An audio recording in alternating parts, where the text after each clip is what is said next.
to Bangkok. I hope you enjoy your stay. Mahalo. He didn't even think twice before terminating family of this old man. His powerful family got him away with all the killing, not realizing that the old man is not some weak dude, but he is the brutal killer who has landed to decide their fate. Wait! What is this all about? Welcome back to Paramount Recap. I don't have many subscribers, but your comments are my motivation, so don't forget to share your review.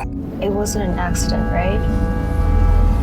Me picking you up tonight? At the beginning of the movie, we see an old British guy named Kai boarding a plane to Bangkok, Thailand. It turns out Kai used to be in the British Army and never missed a mission. He's come to Bangkok to get revenge because a month ago, his family was killed while on vacation there. The Bangkok police didn't bother to catch the culprit, so Kai decided to take matters into his own hands. When Kai lands in Thailand, he grabs a motorcycle taxi and tells the driver to take him to a restaurant in downtown Bangkok. After arriving, he heads straight to the bathroom where he's arranged for someone to leave a black bag with cash, a phone, and weapons, all essential for his revenge plan.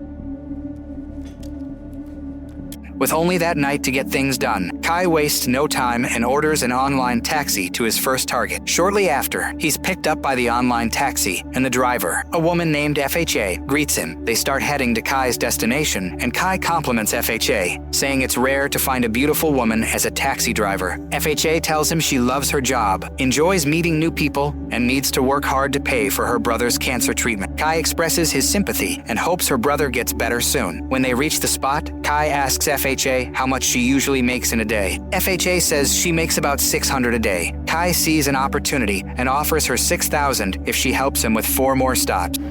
I have 4 more stops after this one, all in the city.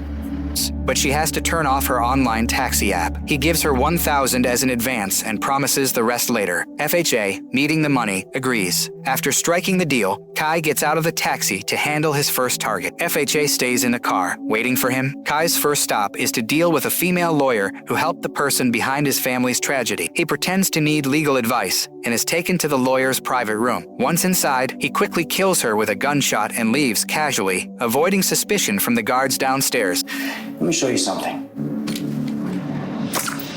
He returns to FHA's taxi and tells her to head to the next location. During the drive, FHA asks where they're going next. Kai says he needs to go to a police housing complex in the city center. FHA is confused and asks if Kai is in trouble, but he reassures her it's just some business with a policeman who lives there. They soon arrive at the police complex where Kai's target lives. As usual, Kai tells FHA to wait while he does his job. The policeman is chilling at home when there's a knock on his door. As he opens it, Kai attacks him suddenly and violently. A few hits later, Kai knocks out the corrupt cop, who is paid off by the person responsible for Kai's family's death. Kai quickly gets rid of the cop and rushes back to FHA's taxi to continue to the third location. While driving, FHA notices Kai has a head injury from his earlier encounter. She stops the car and tends to his wound, asking what happened. Kai says he just hit a wall and doesn't go into details. Meanwhile, on the other side of town, a police detective named Sorot is investigating the crime scene where the lawyer was killed. He's on the phone with his wife, Shai, who's on maternity leave, but is helping with the investigation by going through CCTV footage. Shai identifies Kai, but neither Sorot nor Shai knows the motive behind the violence. Kai and FHA stop at a roadside stall to eat, and FHA orders some traditional food for Kai, thinking all tourists would like it. While waiting for their meal, FHA asks why Kai gave her so much money. Kai explains it's a bonus for her kindness and promises another $1,000 when he's done. FHA is thrilled by the extra cash, since it's the most money she's ever received. She keeps asking about Kai's business, and he finally opens up. His family was killed in a car crash caused by a drunk driver named Korn. Korn didn't face any punishment because he's the son of an important man named Davies, so Kai decided to take revenge on everyone involved in the tragedy. Hearing about Kai's tragic past, FHA feels bad and apologizes for asking earlier. She suddenly starts crying, sharing that she had a similar experience a month ago when 3 of her passengers died because of a drunk driver. The authorities close the case quickly, leaving FHA helpless. They continue their journey, and Kai asks FHA to take him to a nightclub at the end of the street because the owner is Korn. Korn, the same guy who caused the accident. When they get there, Kai tells FHA she can take a break and walk around since their job might take a while. FHA leaves, and Kai goes into the nightclub alone. Inside, Kai finds Korn, who's a young guy with friends. Kai watches Korn and sees him head to the restroom. With a guard standing outside, Kai pretends to wash his hands before taking down the guard and entering the restroom. He points his weapon at Korn and asks if he remembers the family he killed in the accident. Korn, trembling with fear, begs for forgiveness, saying it was just an accident. Kai shoots Korn several times, but deliberately avoids killing him because he plans to take him to the hospital. Kai quickly leaves, relieved to see FHA waiting outside the nightclub. Two at the same time, Surut and his buddy Dom had just arrived at the house of the corrupt cop that Kai had taken out earlier. Surut had a strong hunch that Kai was behind it, but the full reason for the killings was still a mystery. Dom, meanwhile, got a report about another shooting at a nightclub down the street. Thankfully, the owner survived and was on their way to the hospital. Witnesses said the shooter was a foreign tourist, so Surut figured it was probably Kai. Without wasting any time, they set out to find him. Meanwhile, Kai and FHA were still on the move. Kai asked FHA to take him to the hospital because his next target was there. On the way, Kai noticed a cross necklace hanging in FHA's car and asked about it. FHA explained that the necklace wasn't hers. It belonged to a passenger who died in a crash a month ago. FHA was the only survivor, and all her other passengers didn't make it. When Kai heard this, he realized that the passenger she mentioned was actually his own family, and the necklace belonged to his daughter. Overwhelmed and shocked, FHA apologized tearfully. She explained that she was driving slowly in the right lane, but the crash happened because a drunk driver was distracted by his phone, causing the tragic accident with FHA's taxi. Kai listened and figured that FHA was innocent. He thought maybe their meeting was fate bringing them together in their quest for justice. Soon, they reached the hospital. Kai told FHA to wait discreetly at the end of the street so she wouldn't be spotted. Inside, Korn's parents were arguing furiously, each blaming the other for their son's condition. It came out that Korn's parents had used bribery to get their son out of trouble from the accident with Kai's family. Korn's parents were crying as their son lay in a coma. Suddenly, Kai appeared, holding one of Mr. Davies' guards hostage. It was clear that Kai had spared Korn's life at the nightclub to confront Korn's parents. Without hesitation, Kai took care of Mrs. Davies when she tried to resist. Mr. Davies looked scared and asked what they had done wrong. Kai accused Mr. Davies of covering up his son's crime, the murder of Kai's whole family. That's why Kai had come to deal with them himself. Kai quickly took out Mr. Davies, Korn, and the guard. Meanwhile, Surut was at the hospital, talking to his wife on the phone. Shai had just figured out Kai's motive for the massacre Korn. Mr. Davies' son was responsible for killing Kai's family. Korn didn't get punished because his father bribed the police. So now Kai wanted revenge on everyone involved. At the same time, Kai met Surut and held a nurse hostage, trying to keep things calm. Surut told Kai he understood his motive and that Kai was a good person who felt he had to go to extremes to get justice. Surut begged Kai to stop seeking revenge, saying justice had been served, but Kai said there was one more person he needed to deal with, the judge who let Korn go after taking a bribe. Kai then went to the parking lot with the nurse still with him. Surut followed, and they argued. Surut asked Kai to let the nurse go and promised to stop chasing him, but Kai didn't trust him and insisted on keeping the nurse until Surut backed off. Meanwhile, Dom fired from a distance, starting a gunfight. Sadly, the nurse got caught in the crossfire, and Dom managed to stop Kai. Kai quickly fled, wounded in the abdomen. Surut then stopped chasing Kai and focused on Dom and the injured nurse. Shortly after, FHA called Kai to ask where he was and told him she had been waiting outside the hospital. Kai quickly gave her his location and apologized for being late, mentioning a small problem. FHA came to pick up Kai, and they left quickly. While driving, FHA saw Kai's wounds and decided to take him somewhere safe for medical help. Meanwhile, Surut was lost in thought at the hospital, reflecting on what happened with Dom and the nurse. His wife, Shai, came to comfort him and told him not to chase Kai anymore, saying Kai wasn't a bad person. She reminded Surut that Kai was a retired British military veteran with no criminal record. Shai silently supported Kai's actions, showing her agreement without saying anything. Surut, upon realizing this, stayed silent. Back with FHA, she skillfully tended to Kai's stomach wound, thanks to her medical training. After treating him, Kai said he was going to confront the last person on his list, a judge. FHA took Kai to the judge's house, and after that, that, she didn't need to drive him anymore. Kai paid FHA what he owed her, even giving her all the money he had. It was clear Kai knew the judge, Priya, his final target. Priya was powerful and wealthy and wouldn't be easy to deal with, but Kai was determined, putting his thirst for revenge above everything else. Even though FHA tried to convince him to stop and suggested he reconsider, Kai kept going, and FHA reluctantly agreed to go with him. They soon arrived at Priya's house. Before getting out of the car, Kai promised FHA that if he survived, he would take her and her younger brother to England to live with him. Without wasting any time, Kai went inside Priya's house, where he found many guards, but Kai wasn't scared and quickly took them on. Meanwhile, FHA waited outside, hoping for Kai to return. Kai, having beaten all of Priya's guards, called out for Priya and challenged him to a fight. Priya showed up, looking quite young. He praised Kai for taking down his guards, but just as Kai was about to attack, Priya surprised him by shooting at him and suggesting they fight without weapons.